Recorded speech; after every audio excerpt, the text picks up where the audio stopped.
Aujourd'hui, je vous propose de partir avec Cynthia dans les Pyrénées-Orientales. Cynthia nous invite et nous guide dans ses endroits favoris et nous propose une petite découverte et une leçon sur les plantes sauvages et comestibles.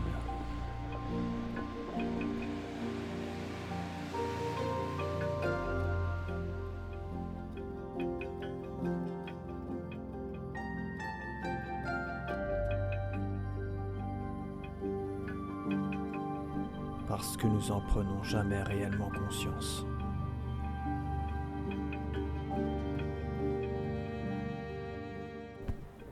Voilà, donc le lentisque pistachier, c'est une plante qui est utilisée depuis l'Antiquité. À une époque, elle était très célèbre auprès des teinturiers parce qu'elle servait à teinter en rouge certains tissus. Alors aujourd'hui, c'est plus le cas puisqu'on a des substances qui sont un petit peu moins naturelles, mais c'est quand même une plante qui, par sa surabondance dans les régions sèches et les maquis, a été très utile à toutes les époques de l'humanité, autant voilà, pour les anciens métiers que pour la santé, que même pour protéger les rebords de montagne, puisque c'est une plante aussi qui en général se mêle et s'entremêle à des plantes sauvages et qui crée des espèces de maquis inaccessibles pour les gros animaux et même pour les humains et protège tout ce qui est petite biodiversité, autant animale que végétale. Alors si on se met encore juste à côté, souvent à côté des lentisques pistachiers, on trouve l'olivier sauvage. Alors même si c'est vrai qu'on adore un petit apéro avec des bonnes olives, eh bien le feuillage, lui, est très utile aussi. On peut d'ailleurs l'utiliser autant frais que sec, et c'est une plante qu'on va utiliser en tisane. Alors ses propriétés, elle a un impact sur le système cardiovasculaire. On entretient son cœur et le système cardiovasculaire en consommant régulièrement des tisanes d'olivier sauvage. On n'endommage pas du tout la nature puisqu'on va récolter évidemment uniquement ce qui nous est nécessaire et surtout c'est des plantes qui ont acquis une capacité de résilience avec le temps, on le voit là, avec les intempéries. Là on est en bord de mer, donc avec le sel, etc. On a des plantes qui sont ultra résistantes et si on parle un petit peu de l'aspect énergétique, ce sont des plantes qui sont ultra puissantes pour nos organismes et dont on peut bénéficier de plein de choses et surtout de leur résilience et de leur force. L'olivier sauvage, il produit des petits fruits. Ce sont des petits fruits noirs en général qu'on va pouvoir utiliser dans une saumure pour réaliser des olives, mais en général en termes de saveur elles ne sont pas terribles. Donc autant utiliser plutôt le feuillage. Alors, les pieds d'asparagus sont plus beaux là.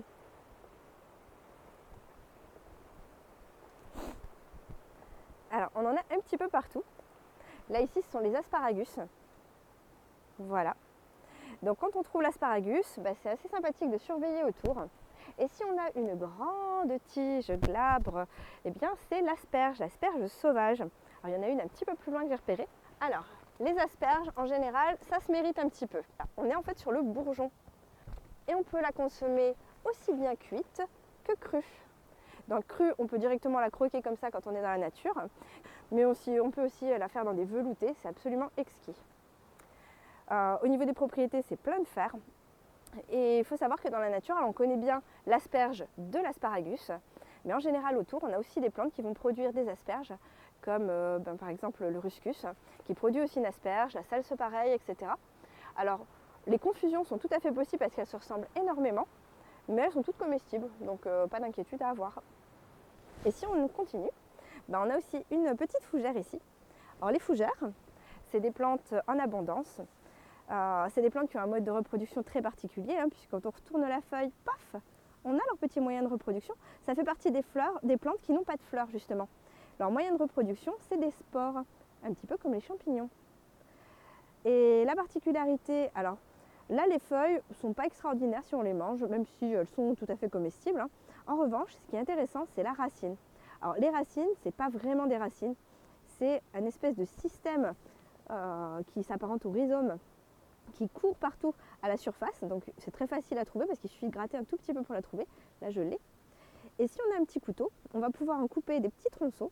Là je ne vais pas le faire parce que j'ai pas de petit couteau sur moi, mais ça a un petit goût de réglisse. Bon, en général, c'est quand même des immenses tapis, donc avant de les endommager en faisant ça, il faudrait vraiment couper beaucoup.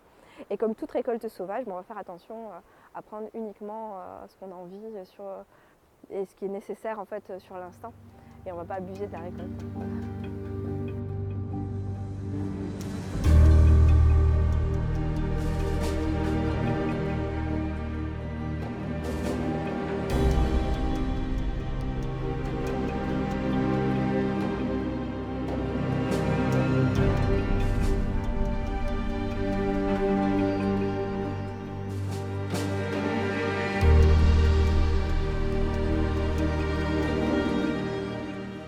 Le fenouil, on peut en parler à peu près toute l'année parce que en fonction de la période de l'année, c'est pas la même partie du fenouil qu'on va ramasser. Là, on voit des tiges qui sont pas très attirantes, mais en réalité, là, ce qui va nous intéresser, c'est ça. C'est les jeunes pousses qui sont là en bas.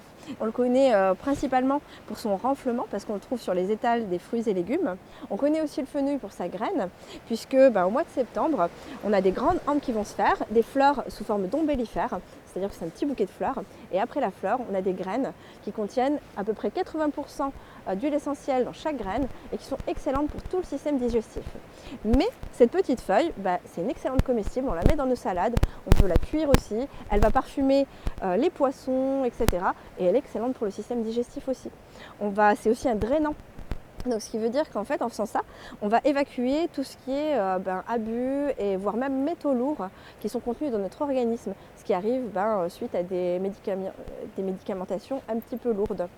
Alors évidemment, quand on fait une cure drainante, on ne va pas faire que ça. On va également voir un naturopathe ou quelqu'un d'adapté qui va nous expliquer comment reminéraliser son organisme. Parce que quand on draine, on évacue aussi les minéraux. Donc on recharge toujours l'air.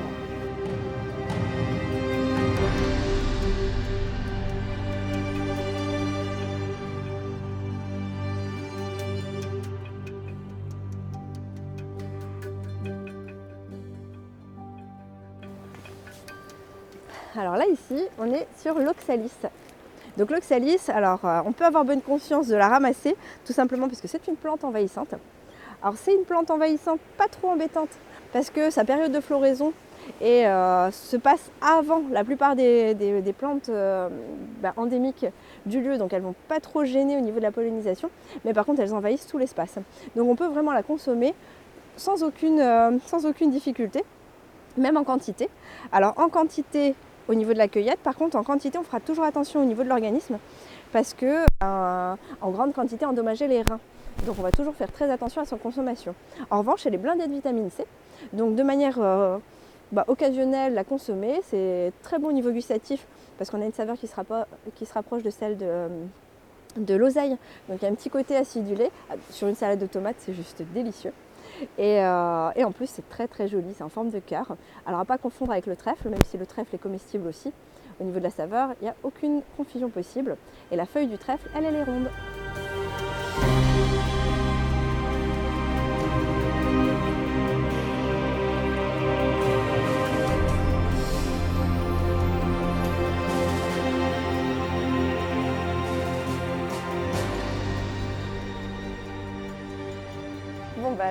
On se trouve dans un endroit qui est un morceau du maquis espagnol qui est magnifique et sur l'espace de quelques mètres, il y a une oasis de vie et de plantes comestibles. Alors celles que je montre, elles ne sont évidemment pas protégées, mais on va toujours être prudent dans la manière de les ramasser, de les récolter et respectueux avec l'environnement dans lequel on se trouve. Donc là, si je soulève les plantes, ici, j'ai trouvé une magnifique petite plante. En plus, de manière très exceptionnelle, il y a plus matin, donc c'est vraiment superbe parce qu'il y a des petites gouttelettes d'eau qui se trouvent sur la surface hermétique. Et ici, donc, à découvrir l'ombilic. Alors l'ombilic, on l'appelle nombril de Vénus, il a la forme d'un nombril, ou ombilic des rochers aussi, parce que la plupart du temps, on le trouve sur les rochers. Au niveau de la surface, il est glabre, il est très lisse, et il est gorgé de petites capsules d'eau. Quand on le regarde à la lumière, s'il y avait un peu de soleil, on aurait l'impression d'avoir carrément un filtre lunaire qui nous permet d'avoir des couleurs un petit peu jaune, orangé. C'est une manière de l'identifier aussi. Au niveau comestible, on va toujours le consommer cru parce que cuit, il n'a plus aucun intérêt, il perd toute son eau. Et au niveau des propriétés, on est sur une plante qui va être particulièrement digestive. On lui attribue les propriétés équivalentes à celles de l'aloe vera. Aloe vera qui est plus répandue parce que cultivée dans nos pays. Ici, c'est une plante qu'on va accueillir avec parcimonie On va éviter de le faire quand elle est en période de reproduction. Donc en période de reproduction, ce qui n'est pas le cas en ce moment, il y a une hampe florale avec des fleurs qui vont être toutes vertes et qui sont, alors elles seraient comestibles mais elles contiennent des toxines, donc on va éviter de les manger aussi. Et c'est une période où on va laisser la plante tranquille et on va lui laisser faire sa reproduction. En revanche, tout le reste du temps, on va pouvoir les récolter, les parsemer dans nos salades, les croquer directement comme ça en balade, hein, c'est très bon aussi. Et c'est plein d'eau, plein d'oligo-éléments. Et c'est une plante adaptogène, ça veut dire qu'elle s'adapte en fait à ce qu'il y a dans le sol, elle va puiser les minéraux du sol. Et c'est tous ces minéraux qu'on va pouvoir retrouver en la croquant et intégrer à notre organisme. Alors, il n'y a pas que ça comme plante merveilleuse dans le coin, on a aussi le lentisque pistachier. Alors lui, le nom est un petit peu connu parce que dans les pharmacies, on le trouve sous forme d'huile essentielle. Et il est préconisé pour tout ce qui est circulation sanguine. D'ailleurs, on dit que pour les personnes qui font un petit peu de rétention d'eau, mettre quelques gouttes d'huile de lentisque pistachier dans une huile végétale et le masser sous les pieds, c'est excellent pour la circulation et pour la rétention d'eau.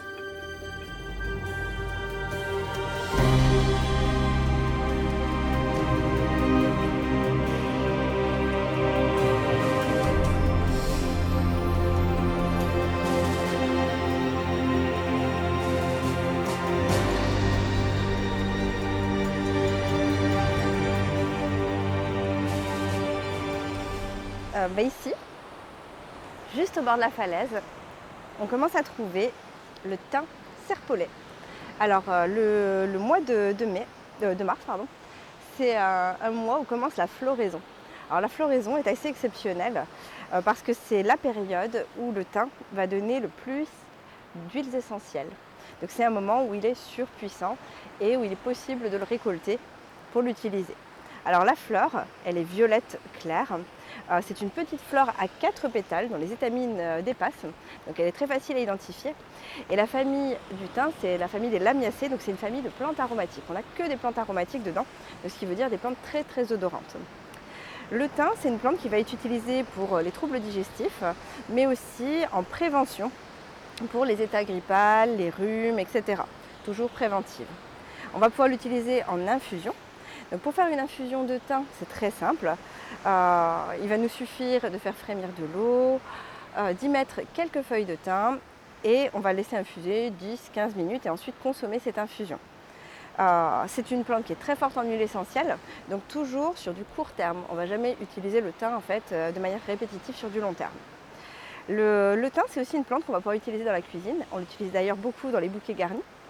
Et puis c'est aussi une plante qu'on peut utiliser dans des condiments. Par exemple, si on met ne serait-ce que quelques fleurs de thym dans 500 g de sel, on va parfumer tout le sel au thym. C'est une plante qui va transmettre, qui a la capacité de transmettre ses propriétés odorantes. Donc ça, c'est très intéressant. Au niveau du végétal, là on le voit, un bouquet de thym, ça met très longtemps à grandir et à s'épanouir. Donc si on se permet de le prélever dans la nature, ce qui est toujours mieux que dans un jardin parce qu'il sera plus puissant au niveau des propriétés, on va toujours le faire avec beaucoup de parcimonie et beaucoup de respect, sachant que chaque branche met très longtemps à pousser et à s'épanouir. Ici par exemple, si je me permets de prélever un petit peu, je vais prélever une petite branche, histoire que l'année prochaine, on puisse toujours admirer un magnifique pied de thym.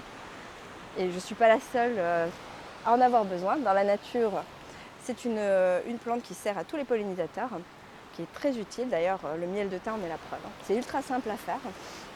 Et au lieu de mettre du thym après partout dans ta cuisine, à chaque fois en branche, ce qui dépense beaucoup de plantes, et le thym c'est vraiment très long à pousser.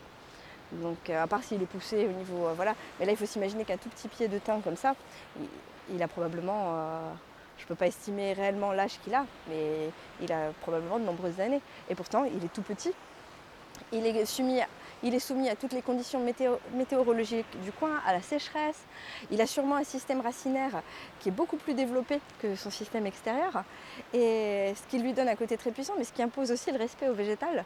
Parce que tu te dis, tu ne peux pas prélever tout ça. Par contre, tu peux te permettre d'en prélever un tout petit peu et de transposer dans ta cuisine de manière très simple. Et les propriétés, les arômes, les senteurs. Il faut s'imaginer, là il fait super beau. Mais tu as vu un peu les conditions qu'on avait hier, la tempête. Quand tu as la tempête, elle prend le vent, elle prend tout. Mais surtout ici, elle prend la sécheresse. Et là, c'est de la caillasse, il n'y a aucun élément nutritif là-dedans. Donc, ce qui veut dire que ces éléments nutritifs, elle va les chercher très très loin. C'est un modèle de résilience.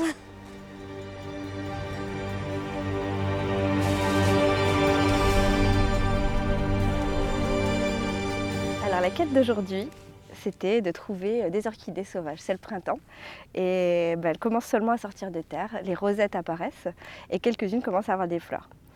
Alors celle-ci, c'est une ophrys qui vient d'être trouvée, une fleur exceptionnelle, que ce soit par son esthétique, que par son mode de fonctionnement et de croissance.